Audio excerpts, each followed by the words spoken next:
ಎಲ್ಲರಿಗೂ ನಮಸ್ತೆ. ನಮ್ಮ ಕಾಫಿ ಪೇಸ್ಟ್ ಚಾನಲ್ಗೆ ತಮಗೆಲ್ಲರಿಗೂ ಸ್ವಾಗತ. ಇವತ್ತು ನಾವು ಸ್ಪೆಷಲ್ ಆಗಿರುವಂತಹ ಬ್ರೇಕ್ಫಾಸ್ಟ್ ರೆಸಿಪಿನ ರೆಡಿ ಮಾಡ್ತಾ ಇದ್ದೀವಿ. ಈ ಬ್ರೇಕ್ಫಾಸ್ಟ್ ರೆಸಿಪಿ ಕೇರಳದಲ್ಲಿ ಫೇಮಸ್. ಈ ರೆಸಿಪಿನ ನಾನು ನನ್ನ ಫ್ರೆಂಡಿಂದ ಕಲ್ತ್ಕೊಂಡಿದ್ದೀನಿ. ಅದನ್ನು ನಿಮಗೂ ತಿಳಿಸ್ಕೊಡ್ತೀನಿ. ಈ ಬ್ರೇಕ್ಫಾಸ್ಟ್ ರೆಸಿಪಿಗೆ ಕೇರಳದಲ್ಲಿ ಪುಟ್ಟು ಅಂತ ಕರೀತಾರೆ. ಸರಿ, ಇವಾಗ ಈ ಪುಟ್ಟು ರೆಸಿಪಿನ ಹೇಗೆ ಮಾಡೋದು ಅಂತ ನೋಡ್ಕೊಂಬರೋಣ. ಮೊದಲಿಗೆ ನಾವು ಅಕ್ಕಿ ಹಿಟ್ಟನ್ನು ತಗೋಬೇಕು. ಈ ಅಕ್ಕಿ ಹಿಟ್ಟು ಕೇರಳ ಸ್ಟೋರ್ಗಳಲ್ಲಿ ಸಿಗುತ್ತೆ. ನಾವು ಒಂದು ಗ್ಲಾಸನ್ನು ತಗೊಂಡು ಆ ಗ್ಲಾಸ್ ಅಳತೆಯಲ್ಲಿ 3 ಗ್ಲಾಸ್ ಅಕ್ಕಿ ಹಿಟ್ಟನ್ನು ತಗೊಂಡ್ರೆ ಸಾಕು. ಈ 3 ಗ್ಲಾಸ್ ಅಕ್ಕಿ ಹಿಟ್ಟು 6-7 ಜನಕ್ಕೆ ಆರಾಮಾಗಿ ತಿಂಡಿನ ರೆಡಿ ಮಾಡ್ಬೋದು. ಇವಾಗ ಇದಕ್ಕೆ ಉಪ್ಪನ್ನು ಸೇರಿಸ್ಕೊಂಡು ಚೆನ್ನಾಗಿ ಮಿಕ್ಸ್ ಮಾಡ್ಕೊಳ್ಳೋಣ.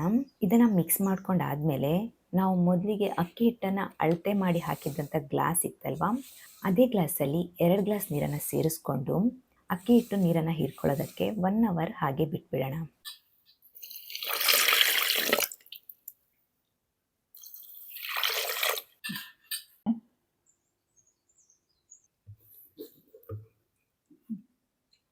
ಇವಾಗ 1 ಅವರ್ ಆಗಿದೆ.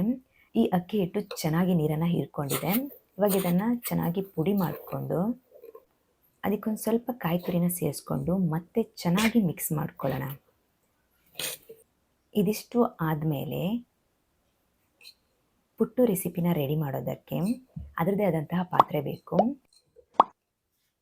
ಈ ಪುಟ್ಟು ಮೇಕರ್ ಆನ್ಲೈನ್ಗಳಲ್ಲಿ ಸಿಗುತ್ತೆ. ಈ ಪಾತ್ರೆ ನೋಡೋದಕ್ಕೆ ಈ ರೀತಿ ಇರುತ್ತೆ. ಹಾಗೆ ಈ ಪಾತ್ರೆಗೆ ನಾವು 1-2 ಗ್ಲಾಸಷ್ಟು ನೀರನ್ನು ಹಾಕ್ಕೊಂಡು ಸ್ಟವ್ ಮೇಲೆ ಇಟ್ಕೋಬೇಕು. ಇದು ಕುದಿ ಬರ್ತಿದ್ದ ಹಾಗೆ ಇದರ ಮೇಲ್ಗಡೆ ಇಡುವಂಥ ಪಾತ್ರೆಗೆ ಒಂದು ಸಣ್ಣ ಪ್ಲೇಟ್ ಬರುತ್ತೆ. ಆ ಪ್ಲೇಟನ್ನು ಅದರ ಕೆಳಗಡೆ ನೀಟಾಗಿ ಕೂರಿಸ್ಕೋಬೇಕು.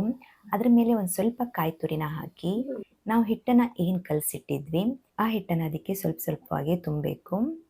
ಅರ್ಧ ತುಂಬ್ತಿದ್ದ ಹಾಗೆ ಅದಕ್ಕೆ ಮತ್ತೆ ಒಂದು ಸ್ವಲ್ಪ ಕಾಯಿ ತುರಿನ ಹಾಕಿ ಮತ್ತೆ ಆ ಹಿಟ್ಟನ್ನು ಪೂರ್ತಿಯಾಗಿ ತುಂಬಿ ಮೇಲ್ಗಡೆ ಒಂದು ಸ್ವಲ್ಪ ಕಾಯಿ ತುರಿನ ಹಾಕಿ ನಾವೇನು ನೀರನ್ನು ಕುದಿಯೋದಕ್ಕೆ ಇಟ್ಟಿದ್ವಲ್ವಾ ಅದ್ರ ಮೇಲೆ ಈ ಅಕ್ಕಿ ಹಿಟ್ಟು ತುಂಬಿರೋವಂಥ ಪಾತ್ರೆನ ಇಡಬೇಕು.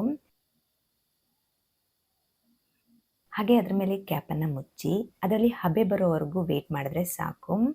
ಹಬೆ ಬಂದ ತಕ್ಷಣ ಅದು ಪಟ್ಟಂತ ಬೆಂದ್ಬಿಡತ್ತೆ. ಹಬೆ ಬರ್ತಿದೆ ಅಂದರೆ ಅದು ಬೆಂದಿದೆ ಅಂತ ಅರ್ಥ. ಈ ಪುಟ್ಟು ರೆಸಿಪಿ ತುಂಬ ಬೇಗನೆ ಬೆಂದ್ಬಿಡತ್ತೆ. ಜಾಸ್ತಿ ಟೈಮ್ ಏನೂ ತಗೊಳ್ಳೋದಿಲ್ಲ. ನಮಗೆ ಪಟ್ಟಂತ ಬ್ರೇಕ್ಫಾಸ್ಟ್ ರೆಡಿ ಮಾಡಬೇಕು ಅಂದವಾಗ ಇದೊಂದು ಒಳ್ಳೆ ರೆಸಿಪಿ ಮತ್ತು ಈಸಿ ರೆಸಿಪಿ. ನೋಡಿ, ಇದರಲ್ಲಿ ಹಬೆ ಬರ್ತಿದೆ ಅಂದರೆ ಪುಟ್ಟು ಇವಾಗ ಬೆಂದಿದೆ. ಇದನ್ನು ನಾವು ಇವಾಗ ಇಳಿಸ್ಕೊಂಡು ಸರ್ವ್ ಮಾಡ್ಕೊಳ್ಳೋಣ.